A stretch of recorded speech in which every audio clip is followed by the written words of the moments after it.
আমরা কাবা শরীফের দিকে প্রস্রাব করি, পায়খানা করি, কাবার দিকে পা দিয়ে ঘুমাই, কাবার দিকে আমরা কি থুতু ফেলি কেন?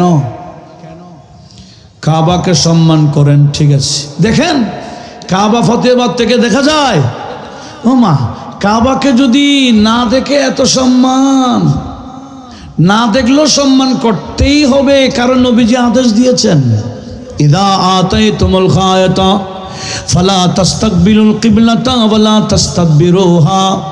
উম্মত তুমি যেখানেই থাকো না কেন, আরে ফতেহাবাদ না, ফতেহাবাদের উপর একেবারে পূর্বে চীনের দেশে হোক না কেন, যেখানেই তুমি থাকো না কেন, তুমি বাথরুমে গেলে, ওয়াশরুমে গেলে কাবার দিকে মুখ করবা না, কাবাকে পিঠও দেবে না। তুমি যেখানেই থাকো না কেন সেখান থেকে কাবাকে সম্মান করতেই হবে। কাবাকে যদি না দেখলেও সম্মান করতেই হয়। আমি আপনাদের কাছে প্রশ্ন করতে চাই, নবীর সম্মান কাবার থেকে কম না বেশি? কত বেশি? হ্যাঁ, কত বেশি? আমি হাটাজারি মাদ্রাসার সামনে দেখে একটা কিতাব নিয়েছিলাম অনেক বছর আগে, আশরাফ আলী থানভী সাহেবের লিখিত কিতাব। এই কিতাবের নাম বাওয়াদিরুন নাওয়াদির। এই কিতাবের মধ্যে 7-8টি হাদিস উনি জমা করেছেন, একত্রিত করেছেন একটা বিষয় প্রমাণ দেওয়ার জন্য। সেটি হলো কাবার চেয়েও একজন ইমানদারের সম্মান অনেক গুণ বেশি। আমার নবীজি মক্কা বিজয়ের পরে কাবাকে পরিষ্কার করে কাবার সামনে দাঁড়িয়ে বললেন, ইয়া বাইতুল্লাহ ইন্না হুরমাতাল মুমিনি আযামু মিনকা হুরমাতান। এই কাবা, তোমার দিকে মুখ না করলে নামাজ হয় না, তোমার চতুর্দিকে প্রদক্ষিণ না করলে উমরা হয় না, হজ হয় না, তাওয়াফ করতে চতুর্দিকে ঘুরতে হয়। তোমার এত সম্মান, তবে আমি নবী বলে দিলাম, যার ভিতরে ঈমান থাকবে, একজন ঈমানদারের সম্মান তুমি কাবার থেকেও অনেক গুণ বেশি। কাবার সম্মানের চেয়ে ঈমানদারের সম্মান, তো যদি ঈমানদারের সম্মানও কাবার থেকে বেশি হয়, সে জায়গায় কাবার সাথে নবীর তুলনা হয়? হাম সব কা রুখ হে সুয়ে কাবা, সুয়ে মুহাম্মদি রুয়ে কাবা। अरे काबा का काबा रूए मुहम्मदी, काबा का काबा रूए मुहम्मदी सल्लल्लाहु। মা দরুদ শরীফ এরকম বললে হবে, सल्लल्लाहु अलैहि वसल्लम। आए नसीब में कोई मोहम्मदी, आए नसीब में कोई मोहम्मदी सल्लल्लाहु। और खिंचने लगा दिल सोए मोहम्मदी, खिंचने लगा दिल। অনেকে মদিনা যেতে চায় না কেন? টানে না, টানে না, টান নেই তো, টান থাকতে হবে। বলে মদিনা যাওয়ার জন্য আসে কে, এরকম দৌড়ে কেন? বলে খিচনে লাগা দিল, খিচনে লাগা দিল সোয়ে মোহাম্মদে सल्लल्लाहु। हम सबका रुख है सोए काबा, सोए मुहम्मदी रोए काबा, काबा का काबा रोए मुहम्मदी, काबा का काबा रोए मुहम्मदी सल्लल्लाहु। তাহলে কি বলছিলাম, শানে সাহাবা মাহফিল করলে হবে না, শুধু সাহাবীদের আকীদায় আসতে হবে। কথা বলুন ঠিক কিনা? ইসলামের প্রথম বড় যুদ্ধ যে যুদ্ধে মুসলিম মিল্লাতের মুসলমানদের সংখ্যা একেবারে কম ছিল, কিন্তু আমার আল্লাহ কিভাবে যে মুসলিম মিল্লাতকে বিজয় দিয়েছেন, এই বদরের যুদ্ধের বিজয়ের মাধ্যমে গোটা বিশ্বব্যাপী ইসলাম প্রচারিত হওয়ার, প্রকাশিত হওয়ার বড় একটা মাধ্যম হয়েছিল। বদরি সাহাবীদের যে আদর্শ ছিল সেটি যদি আমরা ধারণ করতে পারি, এখনো মুসলিম মিল্লাত সামনে যাবে। কর্তৃত্ব, নেতৃত্ব মুসলিম মিল্লাতের হাতেই থাকবে। আজকে মুসলিম মিল্লাত সেই বদরি সাহাবীদের অনুসরণে নেই। এমনকি ইসলামের যে আদর্শ, আমাদের নবীজির যে আদর্শ, সাহাবায়ে কেরামের যে আদর্শ, সেখান থেকে মুসলিম মিল্লাত অনেক দূরে চলে গেছে। মুসলমান বিধর্মী কালচার নিয়ে চলছে, বিধর্মীদের উপর আস্থা, বিধর্মীর সাহায্যের উপর উৎপেতে বসে থাকে। সেই মুসলিম মিল্লাত পিছে না গিয়ে কারা যাবে? সেদিন সাহাবায়ে কেরামের আস্থা ছিল, ভরসা ছিল নবী পাকের দোয়া এবং আমার আল্লাহর সাহায্যের উপর। কথা বলুন ঠিক কিনা? আমার আল্লাহ সাহায্য করেন নাই। মুসলমানদের অস্ত্র ছিল না বললে চলে। যেখানে শত শত তলোয়ার ঝিলিমিল করে, সে জায়গায় মুসলমানদের মাত্র 60টি তলোয়ার ছিল। দেখেন, এই শত শত তলোয়ারের সামনে 60টি মাত্র তলোয়ার গণা যায় না। এর পরেও মুসলমান ইসলামের পতাকা উড্ডীন করেছেন।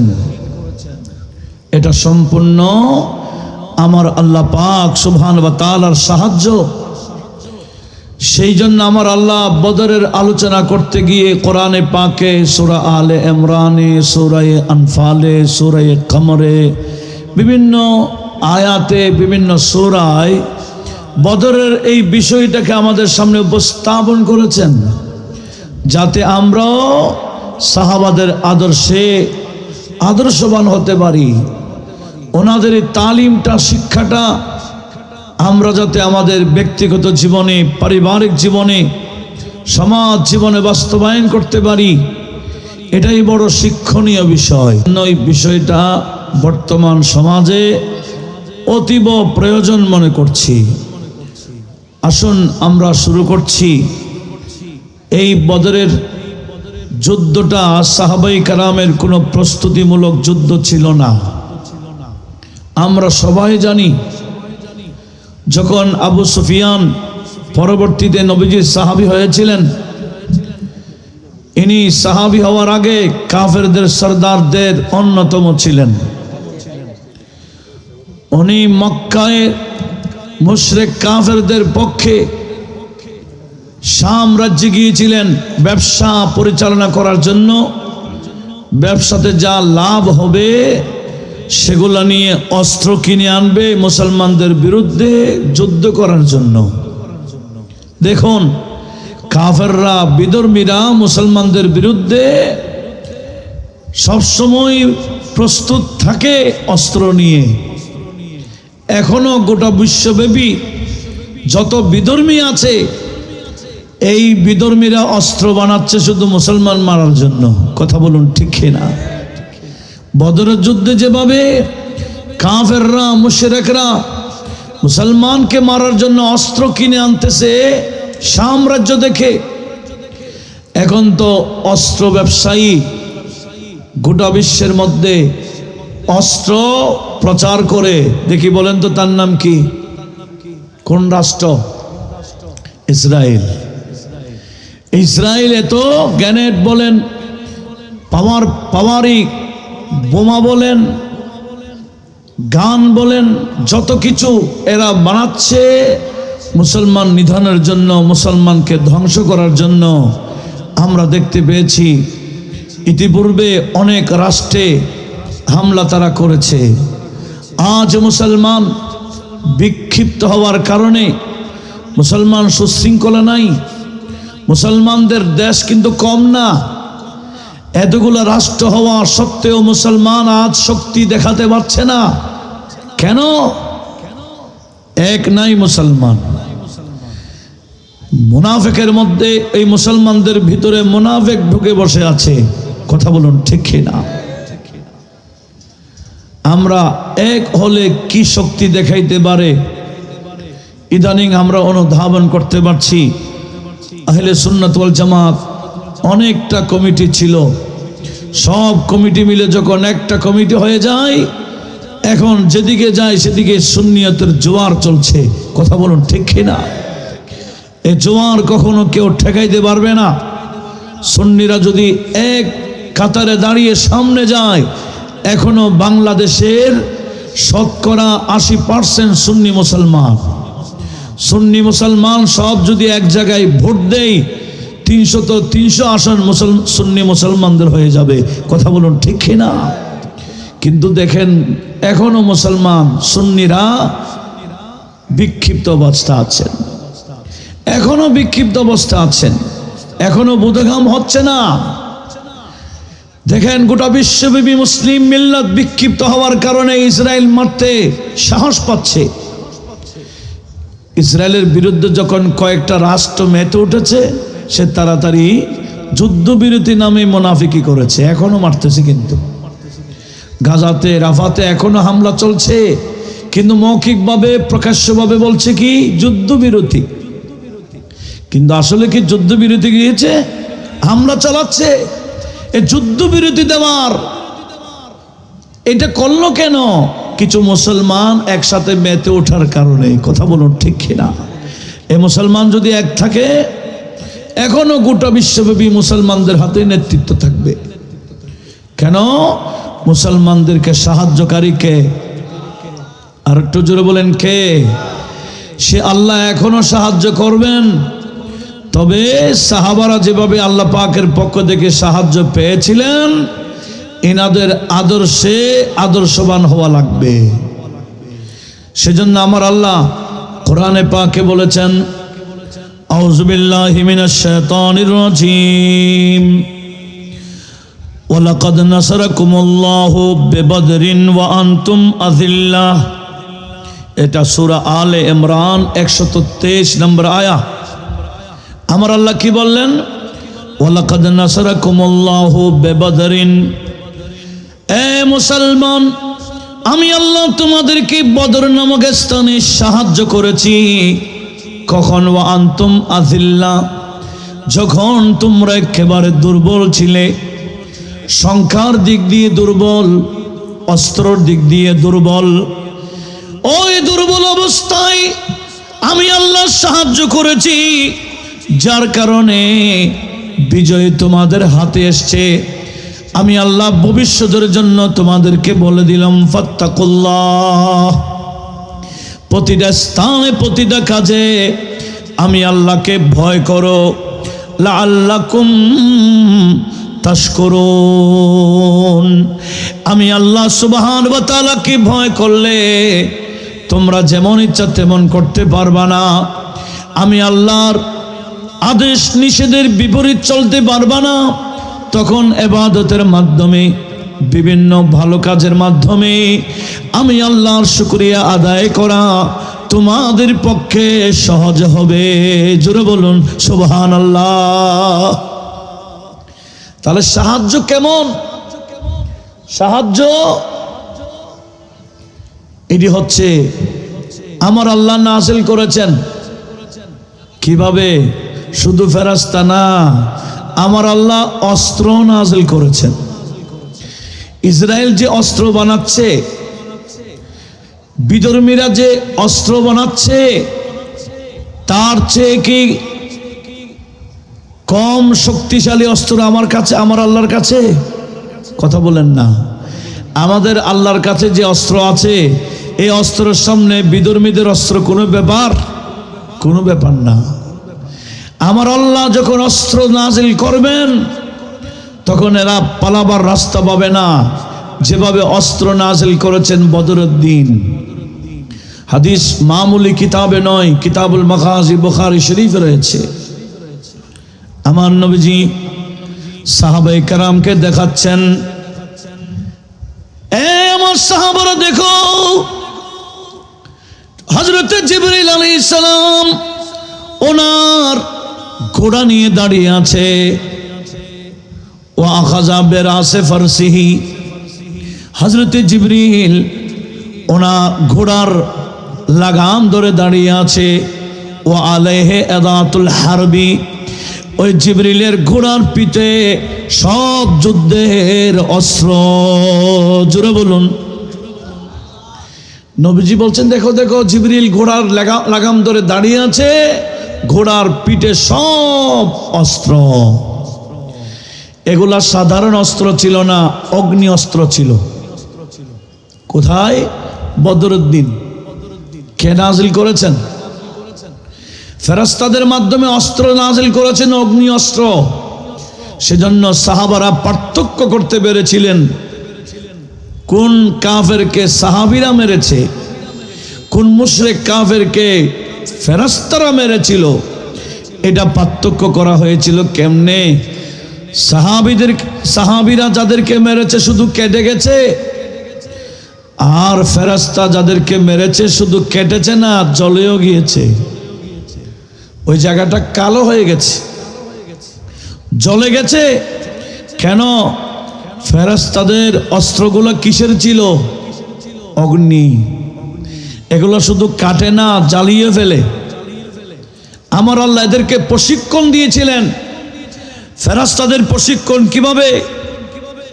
আমার আল্লাহ সূরা আনফালের 12 নং আয়াতে বলেছেন, ইদ ইউহি রাব্বুকা ইলাল মালাইকা, হে রাসূল আপনি ওই সময়কে স্মরণ করুন যখন আপনার রব ফেরেশতাদের কাছে ইলহাম দিয়েছিলেন, এ ফেরেশতারা তোমরা নামো নামো জমিনে, যুদ্ধ জীবনে না করলেও আজকে করো, ভয় করিও না।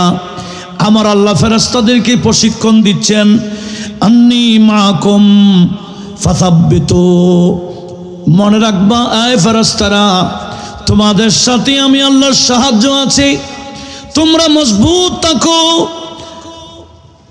এবং ফাসাব্বিতুল্লাযীনা আমানু, যারা ঈমানদার এদেরকে মজবুত রাখো। সাউলকি ফি কুলুবিল্লাযীনা কাফারু আর-রুবা, যারা কাফের আমি তাদের অন্তরের মধ্যে ভয় সৃষ্টি করে দেব। মুসলমানদেরকে সাহস দিব, কাফেরদের অন্তরে ভয় সৃষ্টি করে দেব। এই সাহায্য কার? দেখেন কিভাবে সাহায্য করতেছেন। ফেরেশতাদেরকে বলছে, যাও তোমরা ভয় করিও না, তোমাদের সাথে আমি আল্লাহ আছি, অর্থাৎ আমি আল্লাহর সাহায্য তোমাদের সাথে থাকবে। আর সাহাবাদেরকে মজবুত রাখিও, এদের কলবে আমি প্রশান্তি সৃষ্টি করেছি। আর কাফের মুশরিকদের কলবে ভয় ভীতি সৃষ্টি করে দিয়েছি। কিরকম? এদের কলবে রোগ কেন আসলো? এরা মনে করেছিল সাহাবারা 313 জন। কয়জন? 313 জন সাহাবী। এরা মনে করে আমরা তো হাজারের কাছাকাছি, 313 জন তো আমাদের সাথে পারবে না। কিন্তু আমার আল্লাহ তো প্রথমে 1000 ফেরেশতা পাঠালেন, তারপরে 3000 ফেরেশতা পাঠালেন, তারপরে 5000 ফেরেশতা পাঠালেন, 9000 ফেরেশতা আমার আল্লাহ দলে দলে পাঠাইলেন। এখনো যারা ওই বদরের ময়দানে যায়, এখানে একটা জবলুল মালাইকা আছে। যারা যান নাই ভবিষ্যতে যাবেন, আগে যাইতো না, ইদানিং খুব বেশি যাচ্ছে ওখানে। জবলুল মালাইকা আছে। জবলুল মালাইকা মানে মালাইকার পাহাড়। এটা কিরকম? অন্য পাহাড় পাথরের, কিন্তু যেই পাহাড়ের মধ্যে ফেরেশতা নাজিল হয়েছে ওই পাহাড়টা পাথরের নাই, বালিময়, বালি হয়ে গেল, বালির বিরাট বিরাট স্তূপের মতো লাগে, অথচ পাহাড়। আমরা জানি বালির উপর উঠলে পড়ে যায় বালি, কিন্তু এগুলা পড়ে না, এগুলা কুদরত কার?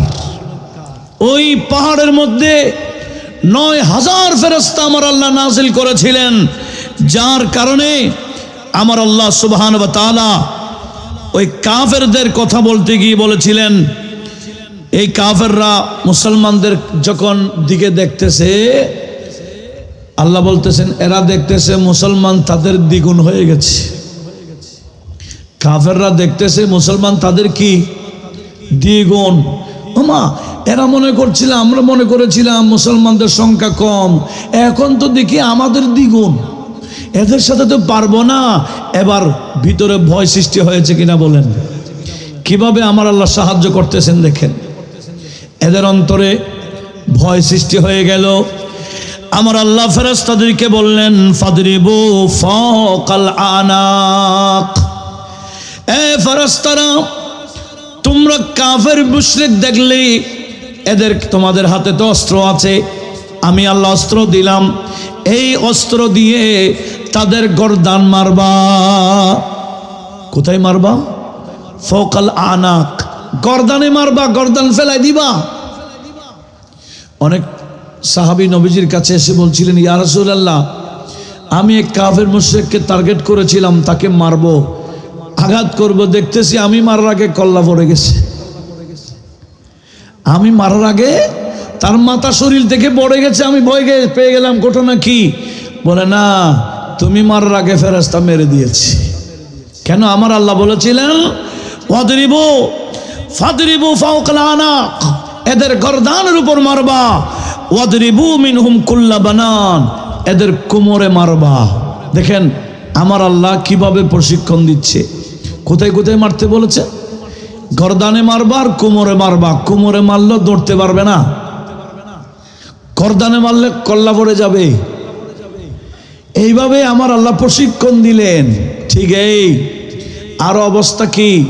বন্ধু নবীকে বলছেন, বন্ধু টেনশন করিয়েন না, আপনি এক মুষ্টি বালি তাদের দিকে নিক্ষেপ করুন।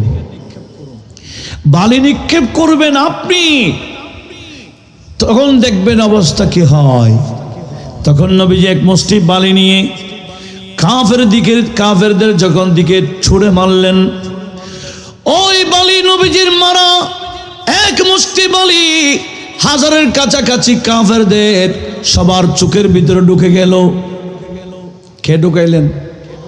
একটু জোরে বলেন, ঢুকাইলেন কে? বালি মারলেন কে? আমরা বালি নিক্ষেপ করলে কত দূর যাবে? হ্যাঁ, প্যান্ডেল পার করে দিতে পারবেন? বালি কখনো না। কিন্তু নবীজি মারলেন বালি, কাফেরদের চোখে চোখে আমার আল্লাহ ঢুকাই দিলেন। এরা চোখ মালিশ করতেছে, আর এদিকে সাহাবারা গিয়ে সাহাবিরা গিয়ে ফেরেশতারা গিয়ে তাদের গর্দান মেরে দিল। এভাবে 70 জন মেরে ফেললো, আর বাকিরা দৌড়ে চলে যাওয়ার সময় ধরে ফেললো। 70 জন যে ধরে ফেলেছেন, 70 জন বন্দি করে ফেলেছেন, আবার 70 জনকে মেরেছেন। এটা এমনি নয়, এরা অন্ধর মতো হয়ে আছে। চোখের ভিতরে যখন বালি ঢুকে গেল, এরা রাস্তা দেখতেছে না। বাকিরা পালিয়ে চলে যাওয়ার, কেন পালাইলো কেমনে? এরা পালাবার কারণ হলো ইবলিস সেদিন সুরাকা বিন মালিকের সুরত নিয়ে বদরের যুদ্ধ আসছিল। কে? ইবলিস। ইবলিস যখন দেখতেছে ফেরেশতা নাজিল হচ্ছে, অন্য কাফের মুশরিকে না ফেরেশতা চিনবে না, ইবলিসে চিনবে না। সে তো ফেরেশতাদের টিচার ছিল, এদের টিচার ছিল, সে তো চিনে। সে কিভাবে পালাইছে দেখেন আমার আল্লাহ কোরআন শরীফের মধ্যে সেই কথা এভাবে বলেছেন সূরা আনফালের 47-48 নম্বর আয়াতে। সেটা ইবলিস যখন দেখছে ফেরেশতারা ব্যাপকভাবে নামতেছে তাদেরকে মারার জন্য, তখন ইবলিস সুরাকা বিন মালিকের সূরত নিয়ে বলেছিল, ইন্নী বারিয়ুন মিনকুম ইন্নী আরা মা লা তারান। এ মক্কার কাফেররা, মুশরিকরা, আমি তোমাদের জিম্মাদারি নিতে আর পারবো না। নামতেছে কি আসমান থেকে? আমি যা দেখতেছি তোমরা তা দেখো না। আমি দেখতেছি কাতারে কাতারে ফেরেশতা নাজিল হচ্ছে। বিদায় কি চাইলা, কে চাইলা? ইন্নী আখাফুল্লাহ, আমি আল্লাহকে ভয় পাচ্ছি, আমি পালাচ্ছি। কি চাইলে? তোমরাও পালাও। কে বলতেছে? ইবলিস সূরা কাবিন মালিকের সুরত নিয়ে বলতেছে, এই আমি যা দেখতেছি তোমরা তা দেখতেছে না, কাতারে কাতারে নামতেছে, একজনও বাঁচবে না, পালাও পালাও বলে ইবলিস অনেকগুলাকে পালাবার সুযোগ করে দিয়েছে। আর বাকিগুলো চোখের মধ্যে যখন বালি ঢুকে গেছে, কেউ ধরা খাইলো, কেউ মারা গেল। এভাবে 140 জন, 70 জন মারা গেল, 70 জন বন্দী হয়ে গেল। এগুলা সাহায্য কার? একটু জোরে বলেন কার? আমার আল্লাহ এটা সাহায্য করা। আল্লাহর ক্ষমতা কি শেষ? নাউজুবিল্লাহ। আল্লাহর ক্ষমতা কি শেষ? এখনো আমার আল্লাহর ক্ষমতা আছে কি না? আছে। তবে আমাদেরকে সাহাবায়ে কেরামের আকীদায় আসতে হবে। সাহাবীদের আকীদা কি ছিল আপনারা জানেন। আমার নবী যখন পরামর্শ নিচ্ছিলেন, বলে আমি তো ছোট্ট একটা কাফেলাকে আটকাবার জন্য তোমাদের 313 জন নিয়ে বের হইলাম, এবার শুনতেছি কাফেররা শক্তি যোগাইয়া 1000-এর কাছাকাছি সৈন্য নিয়ে প্রস্তুতি নিয়ে আসতেছে আমাদের সাথে যুদ্ধ করার জন্য। আমার সাহাবারা, আসলে আমরা মদিনা থেকে তো যুদ্ধ করার নিয়তে বের হই নাই, প্রস্তুতিও নেই। এখন তোমরা আমাকে পরামর্শ দাও, আমরা যুদ্ধ করব নাকি মদিনায় চলে যাব? সাহাবারা কি আদর্শ দেখালেন সেদিন? সাহাবারা সেদিন বলেছিলেন, ইয়া রাসূলুল্লাহ, আমরা সৈন্যই কম, সংখ্যায় কম, অস্ত্র নাই, এগুলো তো আপনি জানেন, আমাদেরকে বলার কোনো দরকার নাই। আমি আমাদের পক্ষ থেকে কিছু বলতে চাই না। সিদ্দিক আকবর দাঁড়িয়ে খুতবা দিলেন, ফারুক আজম দাঁড়িয়ে খুতবা দিলেন, এমনকি আনসারীদের সর্দার দাঁড়িয়ে খুতবা দিলেন। এরপর নবীজি সাবিরুনি সাবিরুনি বলতেছেন, এবার আমাকে পরামর্শ দাও, আমাকে পরামর্শ দাও, যুদ্ধতে যাব না মদিনায় ফিরে যাব? সাহাবারা বললেন, ইয়া রাসূলুল্লাহ, আমাদের কোনো পরামর্শ দরকার নাই, আমরা একটাই পরামর্শ দিব, ইয়া রাসূলুল্লাহ, আমাদের প্রস্তুতি আছে কি নাই, অস্ত্র আছে কি নাই, এটা আপনি তো জানেন। আপনি যদি বলেন অস্ত্র ছাড়া যুদ্ধ করতে, আমরা যুদ্ধ করতে রাজি আছি। আর যদি বলেন ফিরে যেতে রাজি আছি। নয়, আপনি নবী যদি বলেন ঘোড়ার পিঠে উঠে বারকুল খামাত, যেটা বারকুল খামাত, যেখানে শিব ভিড়ে, যেখানে কি শিব ভিড়ে যেটি বলে না, ওখানে গিয়ে যদি বলেন সমুদ্রের পাড়ে গিয়ে ঘোড়ার উঠে, আপনি যদি বলেন সমুদ্রের মধ্যে লাফ দেওয়ার জন্য, আল্লাহর শপথ করে বলতেছি ইয়া রাসূলুল্লাহ, আমরা ঘোড়ার পিঠে উঠে সমুদ্রে লাফ দিব। ওখানে গিয়ে মরবো না বাঁচবো সেদিকে দেখব না, আমরা সবাই আপনি নবীর হুকুম পালন করে যাব। আমরা মরবো না বাঁচবো সেদিকে দেখব না, আমরা দেখব আপনার কি হুকুম হচ্ছে। একটু জোরে বলবো না সুবহানাল্লাহ। সাহাবারা এমনি বিজয় আমার আল্লাহ সাহাবীদেরকে এমনি দেন নাই, নবীজির প্রতি সেরকম আস্থা ছিল বিদায়।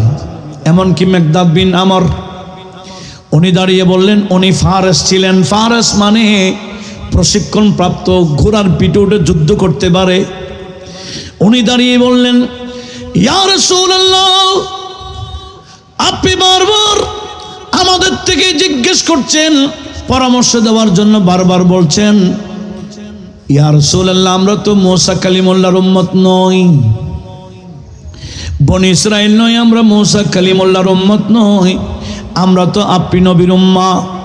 ইয়া রাসূলুল্লাহ, মুসা আলাইহিস সালামের উম্মত কি বলেছেন এটা কোরআন শরীফে আছে, ইযহাব আনতা ওয়া রাব্বুকা ফাকাতিলা।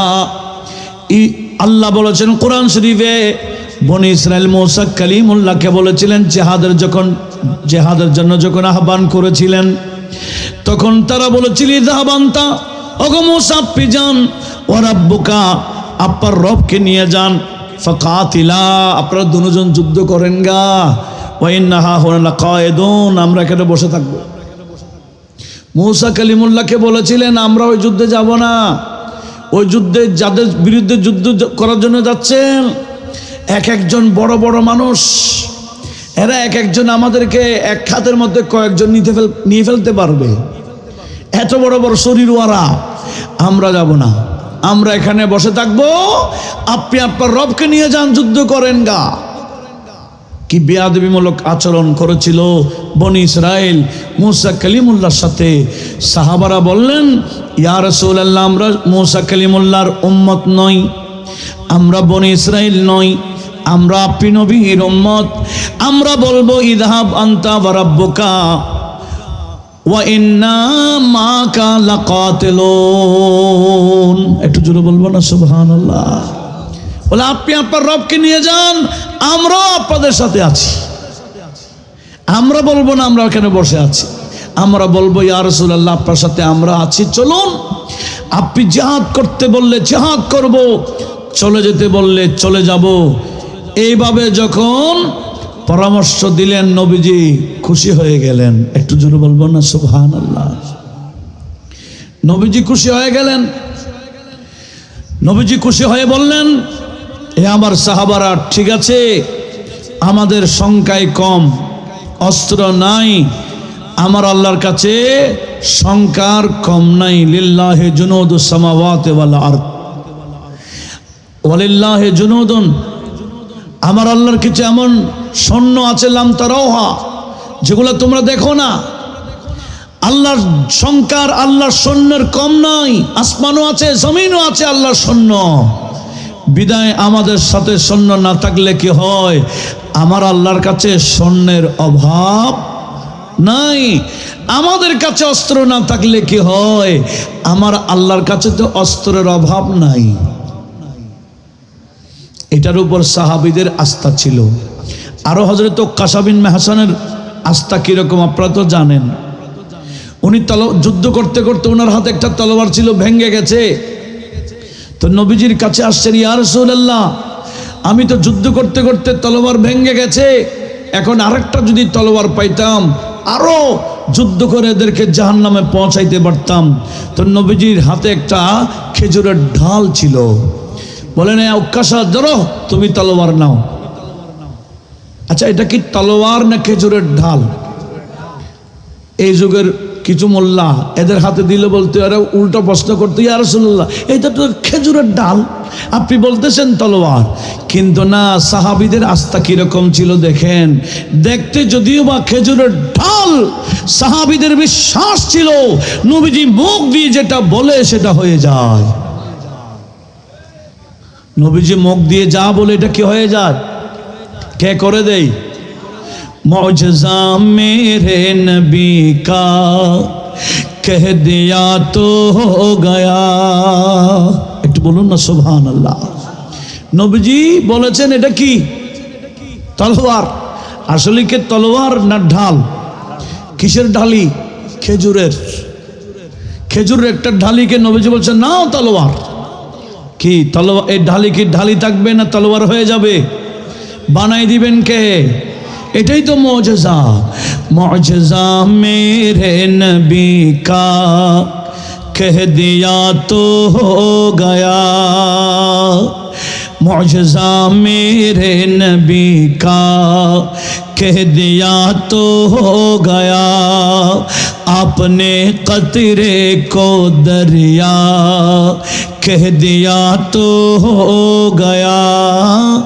कह दिया तो हो गया, कह दिया तो हो गया।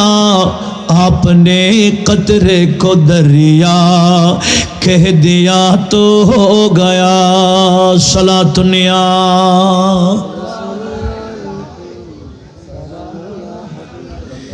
দেখেন আমি কি বোঝাচ্ছি, এই বিষয়গুলো একটু লক্ষ্য করুন। এই যুগের মুসলমানকে বললে এরা তলোয়ার হিসেবে নিবে? কথা বলেন না, নিবে না। এরা তো মনে করে নবীটা তার মতো, নবীকে তাদের নিজেদের মতো মনে করে। কিন্তু নবী কি তাদের মতো? সাহাবারা নবীকে নিজের মতো মনে করতেন না। সেজন্য সাহাবীদের একটা বাণী বুখারী শরীফ কিতাবুল ইলমে রয়েছে।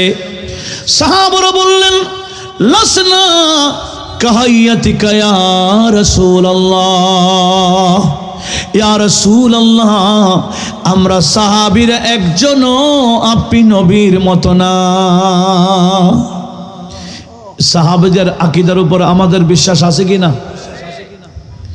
সাহাবারা বলতেন কি, আমরা কেউ আপনার মতো না। আর আপনি আমাদের নবীও বলতেন লাস্তু কাআহাদিম মিনকুম, আমি নবীও তোমাদের কারো মতো না। নবীজির দাবি আমি তোমাদের কারো মতো না। সাহাবীদেরও দাবি, সাহাবীদের বক্তব্য, ইয়া রাসূলুল্লাহ আমরা কেউ আপনার মতো না। তো এরা কারা যারা বলছে নবী এটা তাদের মতো? নবী এটা নবীকে নিজের মতো মনে করত কাফেররা। জুড়ে বলেন কারা? কাফেররা আর মুনাফিকরা। কয়টা? কাফের এবং মুনাফিক নবীকে নিজের মতো মনে করত। ওই কাফের মুনাফিকের অনুসারীরা এখনো আছে, এরা নবীকে তাদের মতো মনে করে। আর আমরা হলাম সাহাবায়ে কেরামের অনুসারী, সেজন্য সাহাবারা যেই আকীদায় আমরাও সেই আকীদায় আছি। কথা বলুন ঠিক কিনা? আমার আল্লাহ বলেন এই সূরা বাকারা প্রথম পারার লাস্ট পৃষ্ঠাতে আসছে, আমার আল্লাহ বলেন ফাইন আমানু বিমিসলি মা আমানতুম বিহি ফাকাদ ইহতাদাও। এ আমার বন্ধুর সাহাবীগণ, তোমরা যেভাবে ঈমান এনেছো, তোমাদের অনুসরণে এরাও যদি ঈমান আনে, তোমাদের অনুসরণে এরাও যদি ঈমান আনে, তোমরা যেভাবে হেদায়েতের উপর আছো, তোমাদের অনুসরণে যারা ঈমান আনবে এরাও হেদায়েত পেয়ে যাবে। কার ঘোষণা? কিন্তু এখন না বলেন সাহাবীদেরকে মানা যাবে না, সাহাবারা এরা ঝগড়া করছে।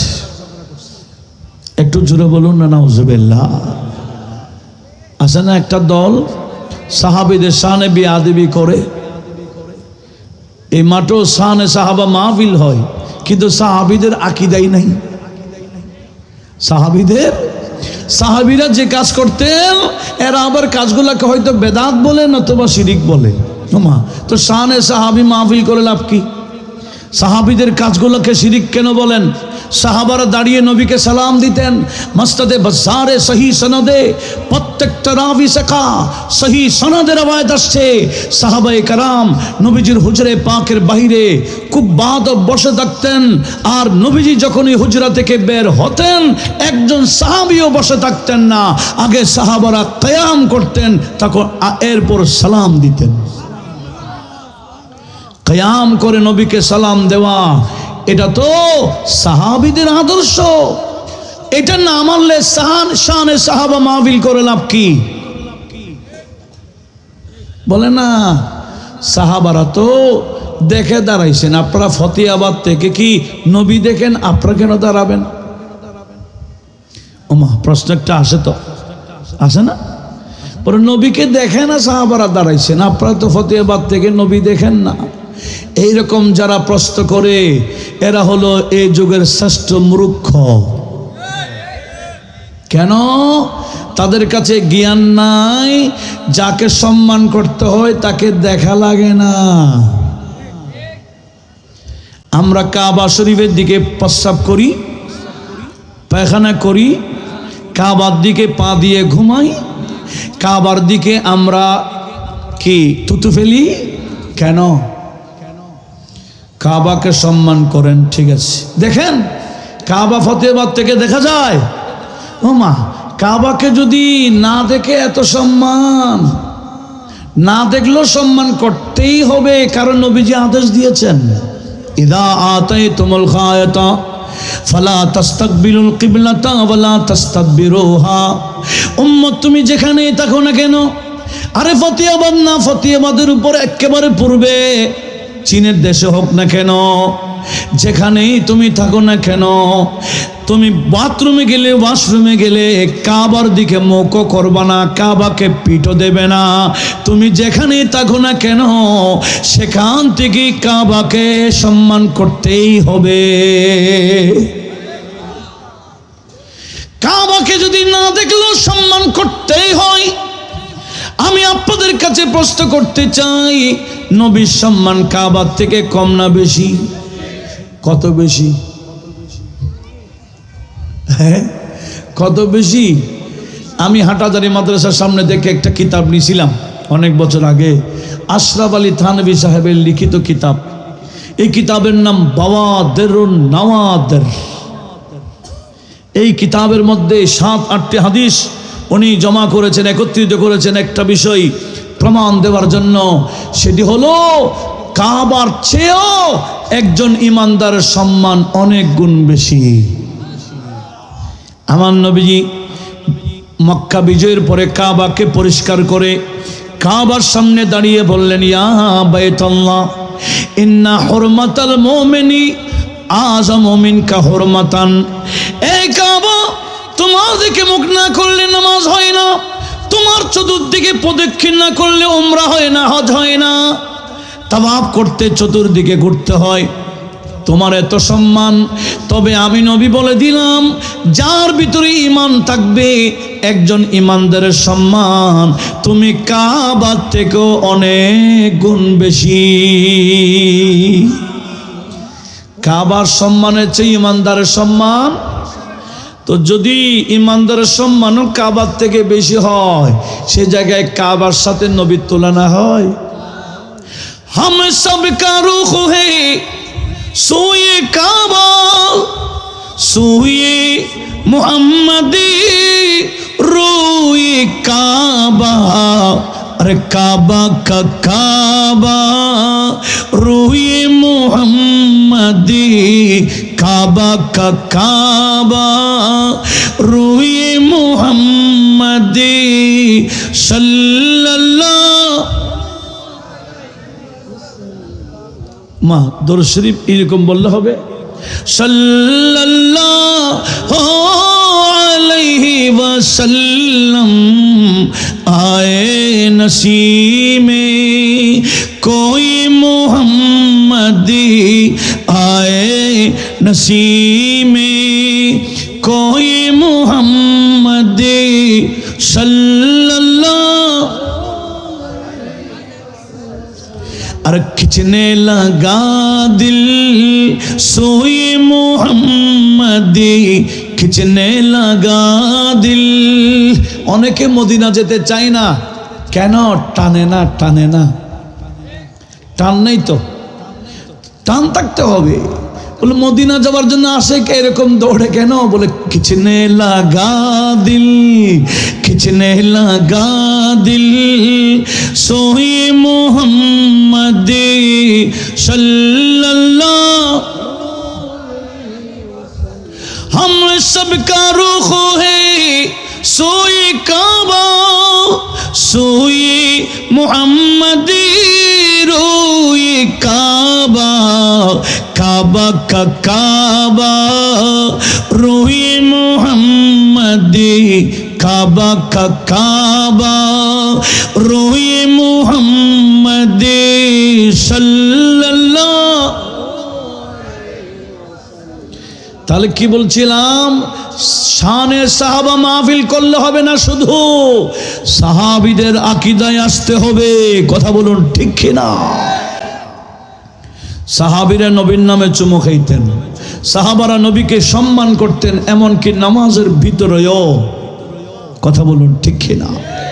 কিন্তু হাটহাজারী মাদ্রাসার সামনে দেখে আমি একটা কিতাব নিয়েছিলাম আরও বহু বছর আগে, মুফতি ফয়জুল্লাহ সাহেবের ছোট্ট ছোট্ট কিছু রেসালা একসাথে মজমুয়ে রাসাইলে ফয়জিয়া নাম দিয়েছেন। আমি কাউকে খেপাইবার জন্য বলছি না, বিষয়টা উপস্থাপন করছি। সেই বইয়ের মধ্যে লেখা আছে, আল মনজুমা আল মুখতাসার একটা রেসালা আছে, সেখানে লেখা আছে ফার্সিতে, দেখিও নামাজের মধ্যে তাশাহুদে নবীকে সালাম দিলেও খেয়াল করে দিও না, খেয়াল করে দিলে নবীর প্রতি সম্মান এসে যাবে, নবীজির প্রতি সম্মান এসে গেলে শিরিক হবে, নামাজ না তোমার ঈমানও যাবে। এটা হলো ওনাদের আকীদা আর সাহাবীদের আকীদা। বুখারী শরীফের মধ্যে বহু হাদিসে পাক রয়েছে, সাহাবারা আইনে সালাতে নামাজের ভিতরে নবীকে সম্মান করতেন। একটু জোরে বলুন। তাহলে ওনাদের লিখনের সাথে সাহাবাদের আকীদার কোনো মিল আছে? সাহাবারা কি আকীদা রেখেছেন? লাসনা কাহাইয়াতিকা ইয়া রাসূলুল্লাহ, হুজুর আমরা কেউ আপ্পার মতো না। নবীও কি বলতেন? লাস্তু কাহাদিম মিনকুম, আমি তোমাদের কারো মতো না। নবীজির এই বাণীর সাথে সাহাবাদের এই কথার সাথে আমাদের আকীদার মিল আছে কি না? আমরাও বলি আমাদের সাথে নবীর কোনো তুলনা, যার কোনো তুলনা নাই উনি আমাদের নবী, ঠিক কি না? जिसका कोई सानी नहीं, जिसका कोई सानी नहीं, वो नबी हमारा है। যার কোনো তুলনা নাই উনি আমাদের নবী। কথা বলুন ঠিক কি না? এই আকীদায় যদি আসেন, সাহায্য আল্লাহ এখনো পাঠাবেন। যেভাবে সাহাবায়ে কেরামকে আমার আল্লাহ সাহায্য দিয়েছিলেন বদরের যুদ্ধে, ঠিক এখনো রব্বুল আলামিন সাহায্য পাঠাবেন। তবে কন্ডিশন হলো সাহাবীদের আকীদায় আসতে হবে। এখন তো সাহাবীদের আকীদাকে কি বলে? শিরিক আর বেদাত। শিরিক এবং নবীর প্রতি মহব্বত দেখাইতে গেলে বলে বেদাত, নবীকে একটু সম্মান করতে গেলে বলে শিরিক। আল্লাহ এই সমস্ত নাবুজ, নাসমজ, বেআকল, নির্বুধ এদের থেকে আল্লাহ সবাইকে হেফাজত করুক। আমিন বলেন আমিন। আসুন, আমি অনেক দূরে চলে গেছি। হযরত উক্কাশা বিন মেহসান উনি কি বলেছেন? উনি কিছু বলেন নাই। নবীজি যখন বলছেন উক্কাশা তুমি যখন তলোয়ার ভেঙে গেছে বলছো তোর এটা নাও, এটা কি দিছিলেন? খেজুরের ঢাল। কিন্তু উনি তো বলেন না যে আর এটা খেজুরের ঢালে না, আমি কেমনে নিব, এটা নিয়ে কেমনে যুদ্ধ করব। এইরকম উনি না বলে বিশ্বাস করেছেন নবী দিলে খেজুর ঢালও তলোয়ার হতে পারে। এভাবে বিশ্বাসে নিয়েছেন। ঠিকই উক্কাশা বিন মেহসানের হাতে যেতেই খেজুরের ঢাল ছিল না, এটা ধারালো চকচকে তলোয়ার হয়ে গেল। আর একটু জোরে বলুন। এই সাহাবীদের আকীদা দেখেন। হযরতে কাতাদা বিন নুমান, ওনার চোখের মধ্যে কাফেররা তলোয়ার লাগাইছিল, চোখের পুতলি বের হয়ে গেল। ওনার আকীদা বিশ্বাস ছিল আমার চোখ যদি এবার বের হয়ে গেল সমস্যা নাই। আমাদের নবী যিনি, উনি শুধু আলেম না, উনি শুধু আল্লাহ ওনাকে গুণ যত আছে সব গুণ দিয়েছেন। ডাক্তারের গুণও নবীকে দিয়েছেন। দুনিয়ার ডাক্তাররা ডাক্তারি করে, তাদের ডাক্তারি চিকিৎসা বিদ্যা যেখানে শেষ, আমাদের নবীর ডাক্তারি সেখান থেকে শুরু। কিতাবুত তিব খুলেন, বুখারী শরীফ, মেশকাতও আছে। এরকম কেউ আঘাত পেলে নবীজির কাছে আসলে আমার নবীজি মদিনা শরীফের মাটি নিতেন আর নিজের থুতু দিতেন, একটা মলম বানাইতেন। একটু জোরে বলুন। মলমের উপাদান কি? মলমের উপাদান কি? মদিনার মাটি, নবীজির থুতু। মাটি তো আমাদের দেশেও আছে, থুতু তো আমাদেরও আছে। এই ফতেহাবাদের মাটি দিয়ে থুতু দিয়ে যদি আমরা কাউকে লাগাই দিই ভালো হবে? কিন্তু আমার নবীজি মদিনা শরীফের মাটি নিতেন, নিজের থুতু দিয়ে। বুখারী শরীফের রওয়ায়াত আসছে নবীজি একটা দোয়া করতেন, আল্লাহুম্মা বেতুরবাতি আরদিনা ওয়া বিবাদি রিকনা ইয়াশফি সাকিমনা বিইذনি রাব্বিনা। ও আল্লাহ, আমার সাহাবা আসছে, রক্ত পড়ছে, বন্ধ হচ্ছে না, আঘাত পেয়েছে, এই সমস্যা সেই সমস্যা, আমি মদিনার মাটি নিলাম, আমার তুতু দিলাম, আমার সাহাবীকে লাগাই দিব, তুমি আল্লাহর হুকুমে সুস্থ হয়ে যাবে। নবীজি লাগাই দিতে কি হয়ে যেত? কেন? মদিনার মাটি, এটা মদিনার মাটি না, এটা খাকে সেবা হয়ে গেছে। কেন? নবীজির পা রাখার কারণে। যে জমিনে নবীজি পা রাখেন, এই জমিন শুধু জমিন থাকে না, মাটি থাকে না, বালি থাকে না, এগুলা ওষুধে পরিণত হয়ে যায়।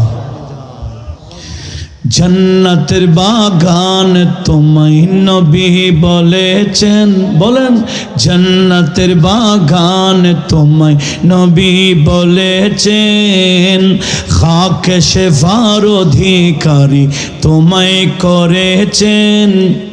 জান্নাতের বাগান তোমায় নবী বলেছেন, খাকে শেফার অধিকারী তোমায় করেছেন। তোমার বুকে শুয়ে আছেন শাহে মদিনা, তোমার বুকে শুয়ে আছেন শাহে মদিনা। সব ভুলিব কিন্তু তোমায় ভুলতে, সোনার মদিনা আমার প্রাণের মদিনা, সোনার মদিনা আমার প্রাণের মদিনা। সবই ভুলিব কিন্তু তোমায় ভুলতে পারি না। আল্লাহ কবুল করুক, আমিন বলেন। হযরতে কাতাদা বিন নোমানের চোখ খুলে গেল, হাতে নিয়ে ফেললেন। উনি হাতে নিয়ে নবীজির কাছে এসে গেলেন, ইয়া রাসূলুল্লাহ, কাফেরদের তলোয়ারে লেগে আমার চোখ খুলে গেল। নবীজি বলে কাছে আসো। ঠিকই নবীজি নবুয়তের হাতেই ওনার চোখটা নিয়ে আপন জায়গায় লাগাইয়া থুতু বের করে মালিশ করে দিতে দেন নাই। ও হযরতে কাতাদা বিন নোমান বলেন, আমার চোখ যে কেটে গেল আমার কোনো অনুভূতি হয়নি, সাথে সাথে আমি সুস্থ হয়ে যাই। উচ্চ আওয়াজে বলুন সুবহানাল্লাহ। দুনিয়ার কোনো চক্ষু ডাক্তার এই কাজটা করতে পারবে? সামান্য কিছু লেন্সের লাগাইলো, কয়েকদিন এরকম লাগে, সিজদাও দিতে পারে না, রুকু করতে পারে না, কি একটা লাগাই দেয় যাতে কিছু না দেখে, ঠিক না? কিন্তু নবীজির চোখ এটা খুলে গেছে, খোলা চোখকে লাগিয়ে তুতো লাগাইতে দেন নাই, মুহূর্তের মধ্যে সুস্থ হয়ে যান। একটু বড় আওয়াজে বলুন মারহাবা। এগুলা কেন? সাহাবীদের বিশ্বাস ছিল নবীজি পারবেন। এমনকি ছোট্ট বাচ্চা, ছোট্ট যে দুই ভাই মিলে আবু জেহেলকে মেরেছিল, একজনের নাম মুআজ, আকরামা যিনি আবু জেহেলের ছেলে, এখনো মুসলমান হয়নি, দূর থেকে দেখেছে যে দুই ছেলে তার বাবাকে মেরে ফেলতেছে। আকরামা দৌড় থেকে এসে হযরতে মুআজের শরীরের হাতের মধ্যে এমন ভাবে আঘাত করলো, এক আঘাতে ওনার হাত শরীর থেকে আলাদা হয়ে চামড়ার সাথে ঝুলছিল। এ বাচ্চা, ছোট বাচ্চা, এ হাতটাকে পায়ের নিচে দিয়ে দিল টান, টান দিতে শরীর থেকে সম্পূর্ণ আলাদা হয়ে যায়। আলাদা হয়ে গেলে কি হয়? বাচ্চা ছোট হলো, আকীদা বড় মজবুত ছিল। হাত এটা অন্য হাতে নিয়ে আয়নান নবী বলতেছেন, নবী কই, নবী কই? সাহাবারা দেখাই দিলেন নবীজি পাহাড়ের চূড়ে একটা আরিশের মধ্যে আছে। বদরের যুদ্ধে, এখনো বদরের ময়দানে গেলে যে জায়গায় নবীজির তাঁবু গেড়ে, নবীর জন্য তাঁবু গাড়া হয়েছিল, ওই জায়গায় সৌদিয়া সরকার একটা মসজিদ বানাইলেন। ওই মসজিদের নাম মসজিদে আরিশ। মসজিদে আরিশ এখনো আছে। ওই মসজিদে আরিশের মধ্যে, ওই তখন তো মসজিদ ছিল না, তাঁবু ছিল। হযরতে মুআজ ছোট্ট বাচ্চা নবীজির কাছে গিয়ে বলে সালাত ও সালাম পেশ করে বললেন, ইয়া রাসূলুল্লাহ, একদিক দিয়ে বড় শুভ সংবাদ, আমি এবং আমার ভাই দুইজনে মিলে আবু জেহেলকে, এই উম্মতের ফেরাউনকে আমরা শেষ করে দিয়েছি। এই উম্মতের ফেরাউনকে আমরা শেষ করে দিয়েছি।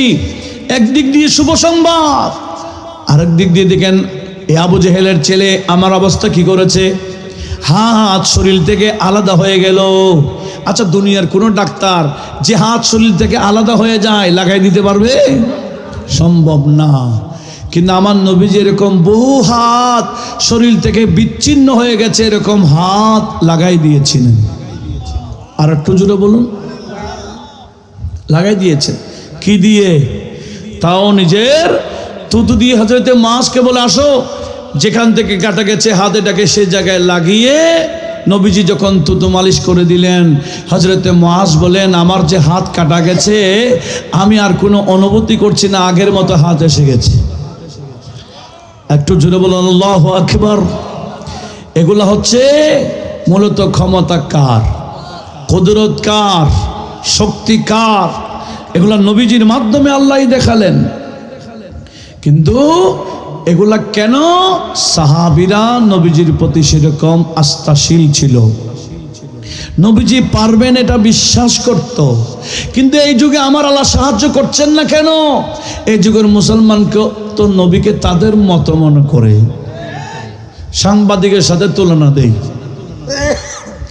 অধিকাংশ সাংবাদিক তো সাংঘাতিক সাংবাদিক, ইল্লা মাশাআল্লাহ কিছু ভালো আছে, কিন্তু অধিকাংশ কি সাংঘাতিক। এদের সাথে নবীর তুলনা দেয় এদেরকে খুশি করার জন্য। এই সমস্ত মারদুদ, মালউন, অভিশপ্ত, এদের কারণে ভূমিকম্প হয়, এদের কারণে বিভিন্ন আযাব হয়, গজব হয়, শান্তি চলে যায়। কথা বলুন ঠিক কিনা? আযাব গজব হওয়ার কারণ এমনি নয়। যে দেশে জেনা ব্যভিচার বেশি হয়, নবীর শানে বেয়াদবি বেশি হয়, সেখানে আযাব গজব হয়। এখন তো দেখা যায় বড় বড় হুজুররা এরকম স্টেজে নারী নিয়ে নাচে। এটা জেনা নয় কি? একটু জোরে বলেন, এটা জেনা না? জেনা করে করার প্রদর্শনী দেয়। এই সমস্ত মালউনদের কারণে বাংলাদেশে ভূমিকম্প হচ্ছে, আরো হবে, আরো হবে যদি আমরা এই সমস্ত মরদুদদেরকে না চিনি। আল্লাহ মুসলিম মিল্লাতকে বোঝার তৌফিক দিক, আমিন বলেন। আমি কি বলতে চেয়েছিলাম, এই যে বদরের যুদ্ধে সাহাবায়ে কেরাম যে বিজয় লাভ করেছেন তাদের বাহু শক্তি দিয়ে, কি বলেন, সংখ্যার দিক দিয়ে নয়। কার সাহায্যে? আল্লাহর সাহায্যে। নবীজির উপর আস্থা ছিল, নবীজি যা বলেছেন বিশ্বাস করেছেন। আচ্ছা, আগামীকাল কি হবে আমরা কেউ জানি? হ্যাঁ, কিন্তু নবীজি তো বদর, বুখারী শরীফের হাদিস, মাগাজির হাদিস, সেটা কি, ছোট্ট একটা লাঠি নিয়ে নবীজি মাঠে গেলেন। সাহাবারা বলে আমরা নবীজির সাথে সাথে আছি। নবীজি গোল একটা বৃত্ত অঙ্কন করে বলে, হাদা মাসরা আবু জাহাল, আগামীকাল যুদ্ধ হবে, আবু জেহেলের লাশ এখানে পড়ে থাকবে। এটা কেমন কথা, কেমন সংবাদ?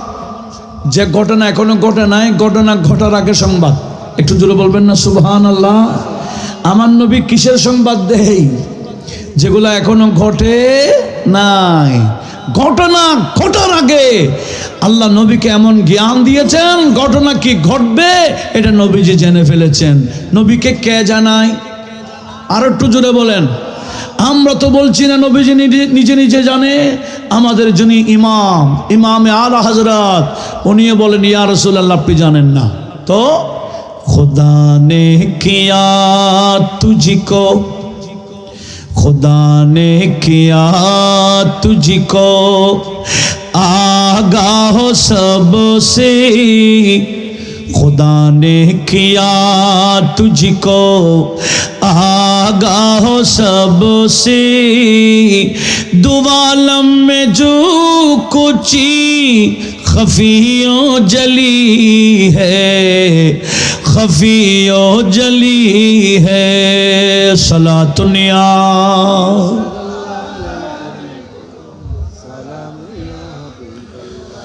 खुदा ने किया तुझको आगाह सबसे, खुदा ने किया तुझको आगाह सबसे, दो आलम में जो कुछ खफियो जली है, खफियो जली है, सलातुनिया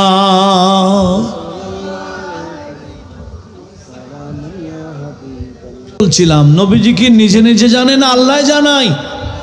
একটু সবাই বলেন না, আমাদের নবীকে কে জানায়? আল্লাহ জানায়। আল্লাহ বিষয়গুলো সবাইকে বোঝার মানার তৌফিক দান করুক। বড় আওয়াজে বলুন না আমিন। আসুন, আমি কি বলতে চেয়েছিলাম, নবীজি এখনো ঘটনা ঘটার আগে বলতেছেন 23 জনের নাম ময়দানে দিলেন। কয়জন? বলে এই জায়গায় আবু জেহেল মরে থাকবে, এই জায়গায় ওতবা, এই জায়গায় সাইবা, এই জায়গায় অমুক অমুক অমুক অমুক। 23 জনের নাম চিহ্নিত করে করে বলছেন অমুক জায়গায় অমুক মরবে, অমুক জায়গায় অমুক মরবে। সাহাবারা বিশ্বাস করেছেন। এই যুগের মুসলমান হলে বলে হুজুর এখনো তো ঘটনা ঘটে নাই, যুদ্ধ এখনো হয়নি, আপনি আগে পাকে কেমনে বলছেন? আপনি তো আমাদের মতো, আমরা তো জানি না, আপনিও জানেন না। এরকম বলতো, বিয়াদবি করতো। কথা বলুন ঠিক কিনা? কিন্তু সাহাবীরা যুদ্ধ হয় নাই, ঘটনা কালকে ঘটবে, নবীজি আগের দিন বলে দিচ্ছেন। সাহাবারা মনে প্রাণে বিশ্বাস করেছেন। এমনকি উমাইয়া ইবনে খালাফ তার মাসরা নবীজি চিহ্নিত করে দিয়েছেন পাহাড়ের ভিতরে। পাহাড়ের ভিতরে গিয়ে বলছে হাদা মাসরা উমাইয়া ইবনে খালাফ, এই জায়গায় উমাইয়া বিন খালাফের লাশ পড়ে থাকবে। ঠিক এই পরের দিন ঘটনা কেমনে ঘটছে শুনেন। উমাইয়া ইবনে খালাফকে দেখেছে হযরতে বেলালে, কারণ হযরতে বেলালকে সে বেশি কষ্ট দিয়েছিল তার গোলাম থাকা অবস্থায়। সে দেখতে উমাইয়া ইবনে খালাফ এমন দৌড়ানি দিছে তাকে, সে তো একটু ভারী ছিল, শক্তি টক্তি শরীর ভারী হয়ে গেছিল, দৌড়তে পারে নাই। দৌড়তে দৌড়তে পাহাড়ের ভিতরে যেতেই হযরতে বেলাল আরো কয়েকজন সঙ্গী নিয়ে তাকে সেখানে মেরেছে। যেই কোন জায়গায় গিয়ে বসছে, জায়গায় নবীজি বৃত্ত দিয়েছিলেন, যেই জায়গায় নবীজি আগের দিন বৃত্ত দিয়েছেন সেই জায়গায় পৌঁছে গেল উমাইয়া ইবনে খালাফ। ঠিকই ওই জায়গায় তার লাশ পাওয়া গেল। একটু বড় আওয়াজে বলবেন না সুবহানাল্লাহ? আচ্ছা বলেন তো এখনো ঘটনা ঘটে নাই, আগামীকাল ঘটবে, কিন্তু আগের দিন বলে দেওয়া, এটার নাম কোন এলাম? জুড়ে বলেন কোন এলাম? গায়েবী এলম। এখন যদি আমরা বলি নবীজির কাছে আল্লাহ গায়েবী এলম দিয়েছেন, এই যুগের মুসলমানরা ফতোয়া দিবে শিরিক শিরিক শিরিক। তো আমার আল্লাহ এদেরকে সাহায্য কেন করবে? নবীর শানে বিয়াদবি করার কারণে আজ সাহায্য অফ হয়ে আছে। আসুন সবাই সাহাবীদের আকীদায় মজবুত হয়, সাহায্য এখন আমার আল্লাহ দিবেন। ঠিক কিনা? এরা কত বড় মরদুদ জানেন না? যাদের মাধ্যমে আমরা ইসলাম পেয়েছি ওলিউল্লাহ, এরা ওলিউল্লাহর মাজার ভাঙার জন্য প্রতিযোগিতা নিচ্ছে। কথা বলুন ঠিক কিনা? যাদের মাধ্যমে ইসলাম, এদের শানে বিয়াদবি করার জন্য উঠে পড়ে লেগেছে। আজকে দেখেন কিছু আউল বাউল নবী শানে আল্লাহর শানে উল্টা সিধা বলতেছে। আউল বাউল বলবি দে আমরা তাকে মুশরিক বলতেছি, কিন্তু ইসলামী বক্তা নামে অমুক বক্তাকে বানাইতে আমার আল্লাহ ১,৫০০ বছর চিন্তা করতে হয়েছে। অমুক বক্তাকে বানাইবার আগে আমার আল্লাহ নাকি ১,৫০০ বছর চিন্তা করছে। এটা কি বাউল যা বলছে তার চেয়ে কম বিয়াদবি? আমার আল্লাহ উঠে পড়ে লেগেছে অমুকদেরকে ক্ষমতা দেওয়ার জন্য। এটা কি আউল বাউল চেয়ে কি কম হয়েছে?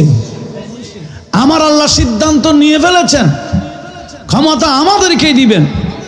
এটা কি আউল বাউল থেকে কম হয়েছে? এইভাবে আল্লাহর শানে বিয়াদবি চলে কিনা? ইসলামী বক্তা বিদায় এদেরকে কিছু বলছে না। ক্ষমতা যদি শরীয়তে হুকুমত থাকলে এদেরকে ফাঁসি দেওয়া ওয়াজিব ছিল। এটা ওয়াজিবুল কতল। শরীয়ী হুকুমত থাকলে একজনও বাঁচতে পারতো না, সব মুশরিক বিয়াদব। কথা বলুন ঠিক কিনা?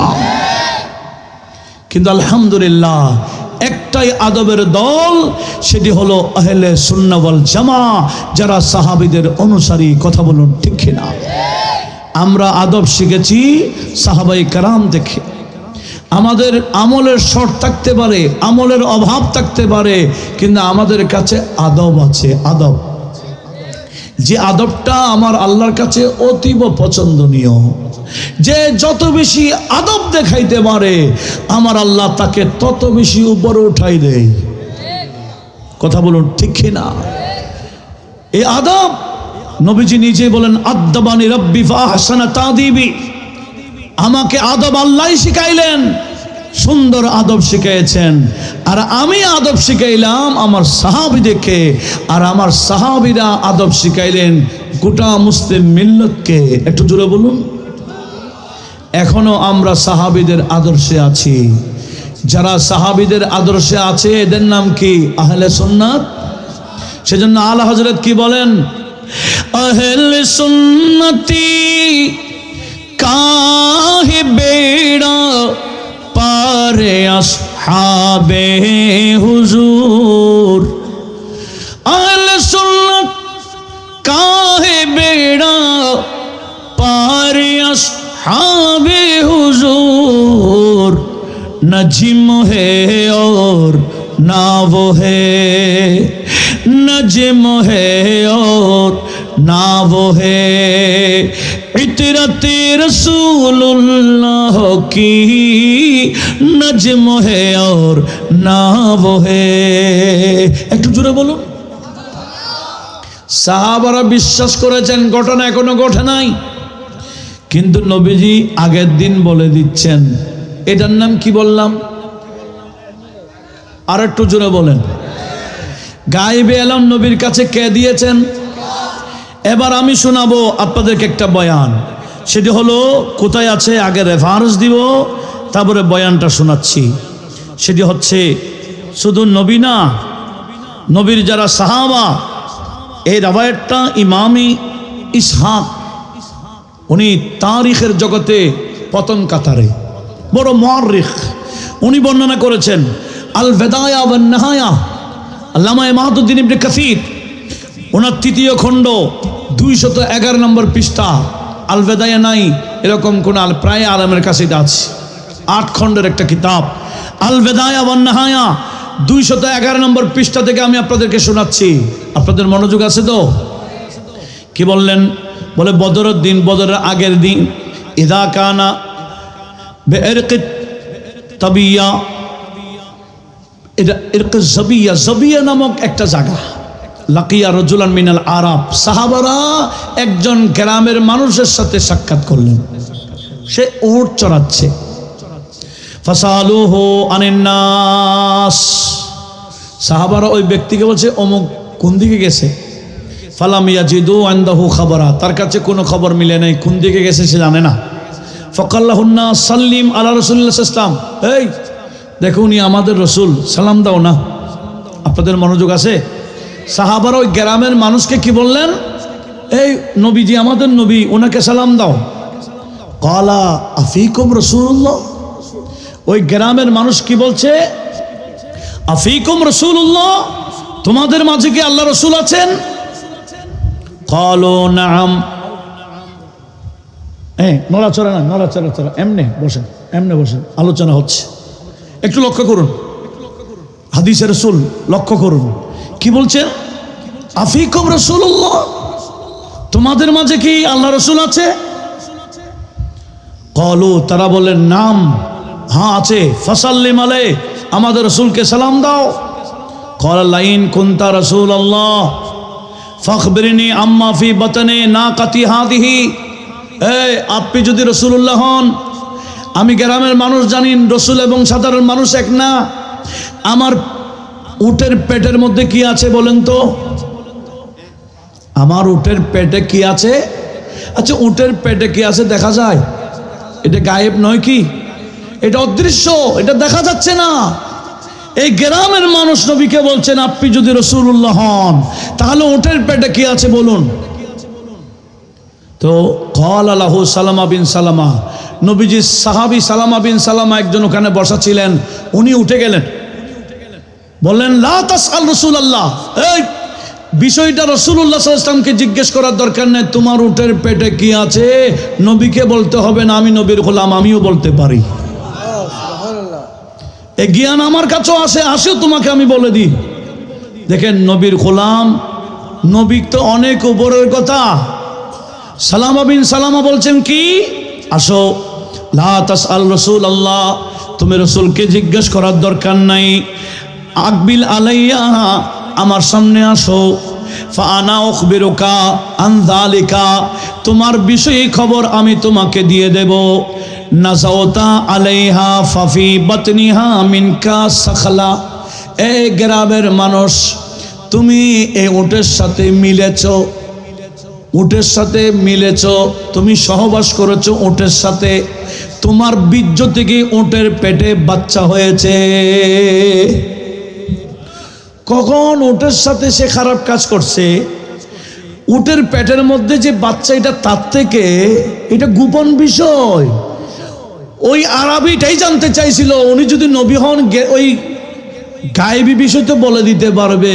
এখন সাহাবী রাসূল বলে এটা লজ্জার বিষয়, নবীকে বলার দরকার না, আমি বলে দিই।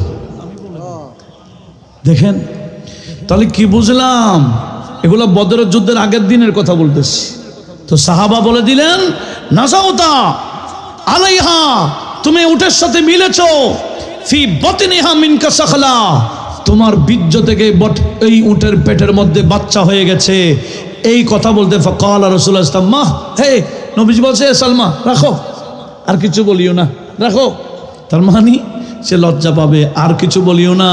তাহলে কি বুঝলাম, গায়েবী তত্ত্ব এটা শুধু নবীর কাছে না, নবীর সাথে যারা চলেন, গোলামি করেন, নবীজির অনুসারী যারা, এদের কাছেও গায়েবী এলম থাকে। কথা বলুন ঠিক কিনা? কিন্তু দুঃখের বিষয়, নবীর উম্মত দাবি করে, নবীর এলম অর্জন করে, আলেম সেজে, খতিব সেজে, বক্তা সেজে বলে নবীজির কাছে এলমে গায়েব আছে, বললে শিরিক হবে। এগুলার কারণে আজকে আল্লাহ আমাদেরকে এই সাহায্য করছেন না, সব কিছু অফ করে দিয়েছেন। এগুলো সাহাবীদের আকীদায় নয়। আসুন আমরা সাহাবীদের আকীদায় মজবুত হয়, দেখবেন সাহায্য আমার আল্লাহ এখনো করবেন। আমার আলা হযরত বলেন, গায়েবী বিষয় এগুলো উটের পেটে কি আছে না আছে এগুলা বলা তো স্বাভাবিক বিষয়। সর্বশ্রেষ্ঠ গায়েব হলেন আমার আল্লাহ। সর্বশ্রেষ্ঠ গায়েবকে, আল্লাহকে কেউ দেখছেন? আল্লাহকে কেউ দেখে? কিন্তু সর্বশ্রেষ্ঠ যিনি গায়েব, আমাদের নবীর সামনে আল্লাহ বলেন, আমি তো সেরা গায়েব, আমিও তো আপনার সামনে গায়েব না, আমিও আপনাকে দেখা দিয়ে দিলাম। তো আলা হযরত বলেন, নবীর কাছে আর গায়েব কি আছে? আর কোই গায়েব ক্যা তুমসে নিহা হো ভলা, और कोई गायब क्या तुमसे निहा हो भला, जब न खुदा ही छुपा, जब न खुदा ही छुपा, तुम पे करोड़ों दुरूद, तुम पे करोड़ों दुरूद, तुम पे करोड़ों दुरूद, तुम पे करोड़ों दुरूद। আমরা শুধু লাখো সালাম দিই মুস্তাফা জানের রহমত পে। আলা হযরত শুধু লাখো সালাম দেন নাই, করোড়ো দরুদও দিয়েছেন। দুটোটা পড়তে হবে। तुम पे करोड़ों दुरूद, तुम पे करोड़ों दुरूद, और कोई गायब क्या तुमसे निहा हो भला, और कोई गायब क्या तुमसे निहा हो भला, जब न खुदा ही छुपा, जब न खुदा ही छुपा, तुम पे करोड़ों दुरूद, तुम पे करोड़ों दुरूद, तुम पे करोड़ों दुरूद। सलातुनिया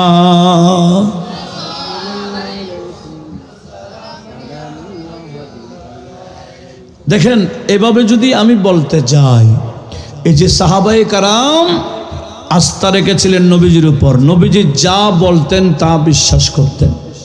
সেই জন্য আমার নবীজি ওই দুইটা বিষয় আছে, আল হাদিসে পাকে আছে, আল মুমিনু আল ঈমানু বাইনাল খৌফে ওয়ার রাজা।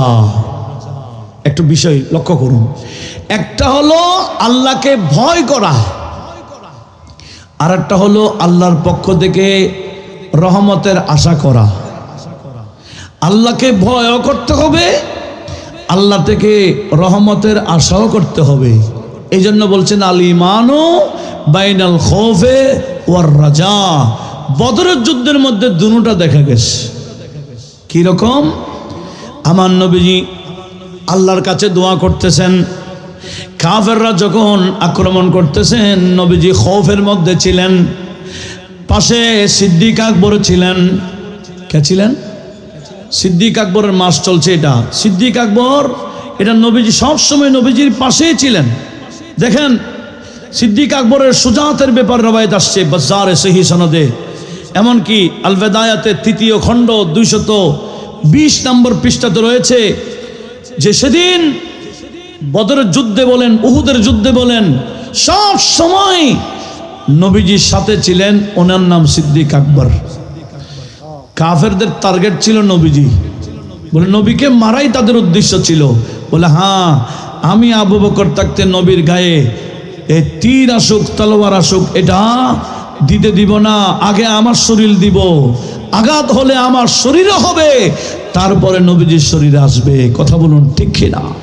সেজন্য মওলা আলী শের খুদা রাদিয়াল্লাহু তাআলা আনহু উনি একদিন খুতবার মধ্যে বলেছিলেন, মওলা আলী শের খুদা খুতবার মধ্যে বলেছিলেন, ইয়া আইয়ুহান নাস, হে মানুষেরা, মান আশজাউন নাস, দেখি বলো তো মানুষের মধ্যে অধিক বীর কে? বড় বীর, অধিক বড় বীর, শ্রেষ্ঠ বীর কে? বীর শ্রেষ্ঠ মুসলমানদের মধ্যে কে? হযরত আলী রাদিয়াল্লাহু তাআলা জিজ্ঞেস করলেন। ফাকালু আনতা ইয়া আমিরাল মুমিনিন, তো যারা শ্রোতা ছিলেন বলে আমরা তো বড় বীর হিসেবে আপনি মওলা আলীকে জানি। দেখেন, আনতা ইয়া আমিরাল মুমিনিন, ওগো আমিরুল মুমিনিন, বড় বীর তো আপনি। ফাকালা মা ইন্নী মা বারাজানি আহাদুন ইল্লা ইনতাসাফতু মিনহু ওয়ালাকিন হুয়া আবু বকর। এই দুনিয়ার মানুষ, আমি আলী তোমাদেরকে জানাই দিতে চাই, এই উম্মতের মধ্যে সেরা বীর হলেন হযরতে আবু বকর সিদ্দিক রাদিয়াল্লাহু তাআলা। মা দানা মিন্না আহাদুন ইল্লা আবু বকর শাহেরান বিসাইফ। ময়দানে কাফেররা নবীজিকে আক্রমণ করার জন্য দলবদ্ধভাবে আসছিল, সবাই আপন আপন জান বাঁচাবার জন্য ছুটে চলে গেল, কিন্তু সিদ্দিক আকবর পালান নাই, যান নাই। উনি নবীজির আশেপাশে দাঁড়িয়েছিলেন তলোয়ার নিয়ে, বলে আসো, কে আসবে? নবীকে রক্ষার জন্য আমি আবু বকর গোলাম হিসেবে আছি। বলে সেদিন প্রমাণ দিয়েছেন সিদ্দিক আকবর, এই উম্মতের সেরা বীর হলেন সাইয়্যিদুনা আবু বকর সিদ্দিক রাদিয়াল্লাহু তাআলা। এই বক্তব্যটা কার? হযরতে আলী রাদিয়াল্লাহু তাআলা আনহুর। আমরা তো হযরত আলী শান অনেক আছে, তবে কোনো দিকেই সিদ্দিক আকবরের আগে মওলা আলীর স্থান দেওয়ার সুযোগ। কিন্তু একটা তারা গান গায়, দমাদম মস্ত কলন্দর আলী দা পহলা নম্বর। এটা সুন্নিদের নয়, শিয়ারা বানাইছে। अली दा पहला नंबर नहीं है, अली दा चौथा नंबर। कथा बोलूं ठीक कि ना? सिद्दीक दा पहला नंबर बोलते होवे, उमर दा दूसरा नंबर बोलते होवे, उस्मान दा तीसरा नंबर बोलते होवे, अली दा दामानी पंजाबी भाषाয় का, अली का चौथा नंबर। এটা হলো আহলে সুন্নাত ওয়াল জামাতের আকীদা এবং মাওলা আলী শের খুদা নিজের বক্তব্য, যেটা বুখারী শরীফে আসছে। মুহাম্মদ বিন হানাফিয়া ওনার ছেলে, মাওলা আলীর ছেলে জিজ্ঞেস করেছেন, আব্বাজি নবীজির পরপর কার স্থান? তখন মাওলা আলী বললেন, কেন সিদ্দিক আকবর? বলে ওনার পরে? বলে ওনার পরে হযরতে ওমর। বলে সুম্মা আনতা, ওমরের পরে তাহলে আপনি মাওলা আলী শের খুদা? বলেন না, মা আনা ইল্লা রাজুলুন মিনাল মুসলিমিন, আমি একজন মানুষ। এরকম বলে উনি শেষ করে দিলেন। তাহলে মাওলা আলীর বক্তব্য, নবীজি হল নবীজির পরপর স্থান সিদ্দিক আকবরের, এরপরে ফারুক আজমের। কথা বলুন ঠিক কি না? এই মাওলা আলী শের খুদাও বক্তব্যের মধ্যে বলেছিলেন কি, আমাদের মধ্যে কেউ নবীজির পাশে আসে নাই, সেদিন দেখলাম ছুটে আসছিলেন তলোয়ার নিয়ে, উনি হলেন আবু বকর সিদ্দিক রাদিয়াল্লাহু তাআলা আনহু। একটু বড় আওয়াজে বলুন না সুবহানাল্লাহ। এই বদরের যুদ্ধে নবীজির সাথে সাথে ছিলেন। নবীজি দোয়া করতেন, ও আল্লাহ, এই জমিনে যদি তোমার ইবাদত চলুক, তুমি যদি চাও আমাদের বিজয় দাও, বিজয় দাও, এভাবে দোয়া করতেছেন। তো তখন সিদ্দিক আকবর নবীজির হাত ধরে ফেলছে, ইয়া রাসূলুল্লাহ, হইছে, আর লাগবে না, আপনি যে দোয়া করেছেন আমি আশাবাদী, আমার রজা আছে, রজা মানে আশা, আল্লাহ সাহায্য করবেন, এটা আমি আশাবাদী। আমার নবীজি দোয়া করেছে খৌফান, আর সিদ্দিক আকবর নবীজির হাত ধরে ফেলেছেন রাজান। আল ঈমানু বাইনাল খাউফি ওয়ার রাজা। একটু বড় আওয়াজে বলুন মারহাবা। দেখেন এভাবে যখন এদিকে সিদ্দিক আকবর হাত ধরতেই নবীজি তাঁবু থেকে বের হয়ে ওই সূরা কমরে যেটা আয়াত নাজিল, সাইয়াহজামুল জামউ ওয়া ইউওয়াল্লুনা দুবার, অতি শীঘ্রই এরা পরাজিত হবে, এরা দুবর দেখে পিঠ দেখাইয়া পালাবে, এই আয়াতটি নাজিল হয়ে গেল। মানে কি, এরা পরাজিত হবে, এরা পিঠ দেখাইয়া পালাবে, এটা কোরআন শরীফের আয়াত। এই আয়াতটি নাজিল হলো, নবীজি এটা সাহাবাদেরকে শোনাচ্ছেন, অতি শীঘ্রই তারা পরাজিত হবে, পিঠ দেখাইয়া পালাবে। ঠিকই কি করলেন নবীজি, সেখান থেকে ওই বলছিলাম কি মেরেছিলেন, এক মুষ্টি বালি মেরেছিলেন, আর বালিগুলা কাফের মুশরিকদের চোখের মধ্যে ঢুকাই দিলেন কে? সেই জন্য আমার আল্লাহ সূরা আনফালের মধ্যে বদরের আলোচনা করতে গিয়ে বলেছিলেন, ওমা রামাইতা ইয রামাইতা ওয়ালাকিন্নাল্লাহ রামা।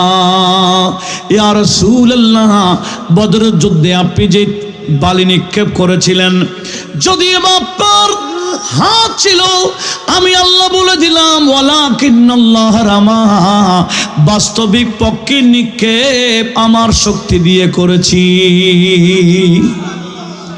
হাত আপনার, শক্তি আমি আল্লাহর। সেজন্য আপনি বালি নিক্ষেপ করেছেন, একদিকে বালিগুলা কাফেরদের চোখের ভিতরে ঢুকাই দিয়েছি, এটি আমি আল্লাহর কুদরত দিয়ে। একটু জোরে বলি না সুবহানাল্লাহ। নামাজের টাইম হয়ে গেছে, হ্যাঁ? একটু দুরূদ শরীফ পড়েন, সালাতুন ইয়া রাসূলুল্লাহ আলাইকুম।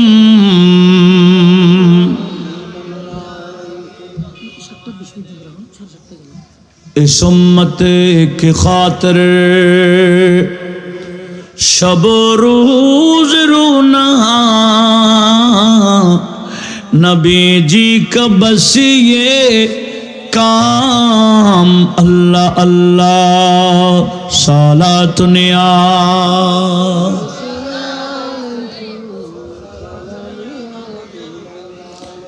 আমরা আরো 10 মিনিট থাকবো ইনশাআল্লাহ। এখানেই জামাত হবে, কেউ উঠবেন না, এখানেই জামাত হবে ইনশাআল্লাহ। আমরা আরো 10 মিনিট থাকবো, টাইমে টাইমে এখানে জামাত হবে। আল্লাহ সবাইকে কবুল করুক। একটু জোরে বলুন না আমিন। এখানেও আজান হবে, এখানেও জামাত হবে। আসুন, আমি কি বলতে চেয়েছিলাম, এই যে বদরের যুদ্ধের প্রত্যেকটা বিষয় আমাদের জন্য শিক্ষা। কথা বলুন ঠিক কিনা? ওদিকে নবীজি পরামর্শ করেছেন সাহাবাদের থেকে। সাহাবারা কি বলেছিলেন? বুঝুন, আমাদের কিছু নেই, এটা আপনি জানেন, পরামর্শ নেওয়ার দরকার নেই। আপনি যা হুকুম দিবেন আমরা সেটাই অনুসরণ করব, এটাই পালন করে চলবো। মুসলমানরা তো এখন নবীজির আদেশ নিষেধে নাই, নবীজির শরীয়ত সুন্নতে নাই। মুসলমান ছোটকাল থেকে বাচ্চাদেরকে শিখায় বিধর্মীদের কালচার। কথা বলুন ঠিক কিনা? যে মুসলমান ছোটকাল থেকে বাচ্চাদেরকে গান শিখায়, যে মুসলমান ছোটদেরকে থেকেই গান বাজনা শিখায়, যে মুসলমান ছোটকাল থেকে এই যে পরীক্ষা শেষ হবে একেবারে ফ্যামিলি সহ হাইস ভাড়া করে কক্সবাজার নিয়ে যাবে বাচ্চাদেরকে, সেখানে যুবক যুবতী একে অপরকে পানির মধ্যে চেপে ধরে এগুলো বাচ্চাদেরকে দেখায়। কি পরিবেশ আমরা দিচ্ছি বাচ্চাদের জন্য, একটু হোশ করছি। ওই নবীজির আদর্শ ছোট্ট থেকে প্রত্যেকের উচিত, ছেলে হোক মেয়ে হোক, এদেরকে নবীজির আদর্শে গঠন করা। কথা বলুন ঠিক কিনা? এই মুসলিম মিল্লাত যদি নবীজির আদর্শে চলে আসে, সাহায্য কে করবেন? আজকে মুসলমান মার খায়, এদিকে রোহিঙ্গারা মারে। রোহিঙ্গাদেরকে কেন মারে? এরা নামে মুসলমান, এদের কাছে ইসলামের কোনো আদর্শ, যত খারাপ কাজ সব করতে পারে এরা। কথা বোঝা যায়? এভাবে প্রত্যেকটা জায়গায় মুসলমান মার কেন খাচ্ছে? কারণ মুসলমান নামে আছে, বাস্তবে মুসলমান নয়। মুসলমানদের কাছে নবীজির আদর্শ নাই, নবীজির শরীয়ত নাই, নবীজির আদেশ নিষেধ পালন করে না, মুসলমান তাদের ধর্মের কোনো অনুশীলনে নাই। আমার নবীজি বলেছেন লিকুল্লি দ্বীনিন খুলুকা, প্রত্যেকটা দিনের এক একটা, প্রত্যেকটা ধর্মের এক একটা চরিত্র আছে। আমি নবী তোমাদের জন্য যে ধর্ম দিয়েছি এই ধর্মের নাম ইসলাম। ওয়া খুলুকুল ইসলামি আল হায়া, ইসলাম ধর্মের চরিত্রের নাম হলো হায়া, লজ্জা শরম। মুসলমানদের কাছে লজ্জা শরম নাই বললে চলে, কথা বলুন ঠিক কিনা? লজ্জা শরম থাকলে স্কুলের মধ্যে, কলেজের মধ্যে র‍্যাগ ডে পালন করে কিভাবে? র‍্যাগ ডের নামে বেহায়াপনা চলে কিনা? এই মুরব্বীরা র‍্যাগ ডে বুঝবে? র‍্যাগ ডে তো আমাদের আমলও ছিল না, এগুলা নতুন ইহুদি নাসারারা যেগুলো শেখাচ্ছে। ছেলে মেয়ে কি করে একজন আরেকজনের গায়ের মধ্যে লিখে দেয়, এক অপরকে রং মারি দেয়, এক অপরের সাথে বেহায়াপনায় লিপ্ত হয়, এটার নাম নাকি র‍্যাগ ডে। এই র‍্যাগ ডে কি মুসলমানদের না বিধর্মীদের? তো আমাদের ঘরে কেমনে আসলো? আমাদের স্কুলে কেমনে ঢুকলো?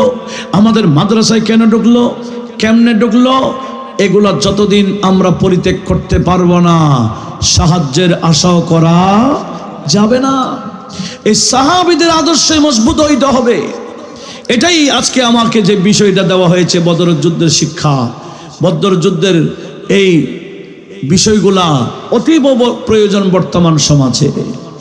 বদরের যুদ্ধের সাহাবীরা অথচ নতুন নতুন মুসলমান হয়েছিলেন না, এরপরও ঈমান আকীদা এত মজবুত হয়ে গেলেন। এই বদরের যুদ্ধের মধ্যে সব শিক্ষার শিক্ষা, সব কিছু শিক্ষার শিক্ষা। ইনারা আমার নবীজির থেকে যা চেয়েছেন তা পেয়েছেন এই বদর দিবসে। এমনকি পরিশেষে যখন কি হয়ে গেল, বিজয় হয়ে গেল, শুধু 24 জন কাফের, কাফেরের সর্দার 24 জনকে এক গর্তে ঢুকানো হয়েছে। কয়জন? এটাকে কলিবে বদর বলা হয়। এই কলিবে বদর মানে, কলিব মানে গর্ত। বদর একটা গর্তের মধ্যে 24 জন কাফেরদের সর্দারকে ঢুকানো হয়েছে। এমনি তো 70 জন মারা গেছে, 24 জন সর্দার সব এক জায়গায়। তো পরের দিন নবীজি তাদের সামনে দাঁড়িয়ে বলছেন, এই কাফেররা, আমারও আল্লাহ যা ওয়াদা দিয়েছেন আমরা পাইছি। আল্লাহ আমাদেরকে ওয়াদা দিয়েছেন বিজয় দেওয়ার, আল্লাহ তো আমাদেরকে বিজয় দিয়েছেন। তোমরা তো বেঈমান হয়ে কবরে গেলা, কবরে গেলে যে খবর আছে বেঈমানদের, তোমাদের খবর ঠিক আছে তো? তোমরা কি আমার আল্লাহ ওয়াদা মোতাবেক শাস্তি চলে তো? সাহাবারা বললেন, ইয়া রাসূলুল্লাহ, কার সাথে কথা বলতেছেন? এরা কি শুনে? তো নবীজি বলছেন, মা আনতুম বি আসমা মিনহুম, আমি যে কথা বলছি তোমরা যেভাবে শুনছো তারাও বরাবর শুনছে, তাদের থেকে তোমরা বেশি শুনছো না। এরা কাফের হয়ে মারা গেল, আমার কথাগুলো শুনছে। আমার আল্লাহ তাদেরকে আযাবের শাস্তির ওয়াদা দিয়েছেন, এদের কবরে আযাব চলছে। আর আমি নবীর গোলামি করবা, অনুসরণ করবা, শরীয়ত মোতাবেক চলবা, আমার আদেশ নিষেধ পালন করবা, কবরে যাবা, কবরটা জান্নাতের বাগান হবে। এটাই হবে আমার মূল ফিনিশিং। কথাটা বোঝা যায়? নবীজির বিরুদ্ধে যারা যুদ্ধ করেছে এদের কবর কি হয়ে গেছে? জাহান্নামের গর্ত। আর নবীজির অনুসরণ করে করে যারা কবরে যাবে এদের কবর কি হয়ে যাবে? জান্নাতের বাগান হয়ে যাবে, রওজা হয়ে যাবে, রওজা।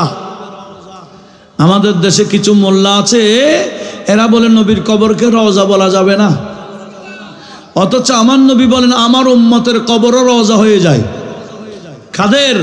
যারা আমি নবীর অনুসরণ করেই কবরে যায়। আমার নবীজি বলছেন, আল কবরু ইম্মা রাওজাতুম মির রিয়াজিল জান্নাহ, কবর হয়তো জান্নাতের একটা বাগান, আর অথবা ইম্মা হুফরাতুম মিন হুফুরিন নার, অথবা জাহান্নামের একটা গর্ত হয়ে যায়। নবীজির শরীয়ত সুন্নাত মোতাবেক জীবন গঠন করতে পারলে, নবীজির আদর্শকে ধারণ করতে পারলে, শুধু নিজে না, নিজের ব্যক্তিগত জীবনে, পারিবারিক জীবনে, সমাজ জীবনে নয়, রাষ্ট্রীয় জীবনেও নবীজির আদর্শকে যদি ধারণ করা যায় তাহলে কবরে গেলে কবর জান্নাত হয়ে যাবে। নবীজির পক্ষে থাকলে গুলি খাইলে নবীর পক্ষে খান। কোন দুনিয়ার নেতা নেত্রীর জন্য গুলি খাইলে দুনিয়া বরবাদ আখিরাতও বরবাদ। কথা বলুন ঠিক কি না? জান দিলে নবীর পক্ষে দেন। সেজন্য আমার আলা হযরত বলেন, जान दे दो वादाए दीदार पर, जान दे दो वादाए दीदार पर, जान दे दो वादाए दीदार पर, नक़द अपना दाम हो ही जाएगा, नक़द अपना दाम हो ही जाएगा, जाएगा जाएगा हाँ जाएगा, नक़द अपना दाम हो ही जाएगा। एक तो बड़ा आवाज़ बोलूँ ना मरहबा। নবীজির পক্ষে, নবীজির শানে, নবীজির সম্মানে যদি জান দেওয়া যায় তাহলে দাম বেড়ে যায়।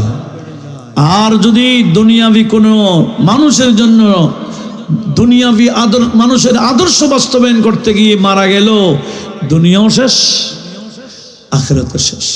তাহলে কবরে গিয়ে আফসোস করবেন তো লাভ কি হবে? তখন আফসোস করে কোনো লাভ হবে না।